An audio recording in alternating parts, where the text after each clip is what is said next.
सुनी तनवा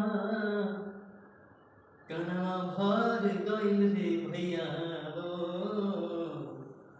सुनी सुनी तनवा लोगन के भर गइल कनवा। अब का करब, अब का करब, अब त एक ही बा उपाय नाम करब, नाम करब।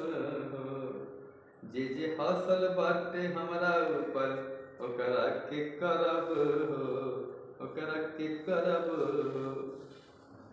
हंसे वाला हंसत रहे और रोवे वाला रोवे हो। हंसे वाला हंसत रहे और रोवे वाला रोवे हो।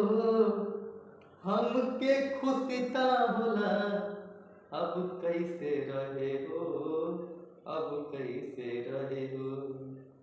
जब कुछ न रहनी तब लोग ताना दिहले।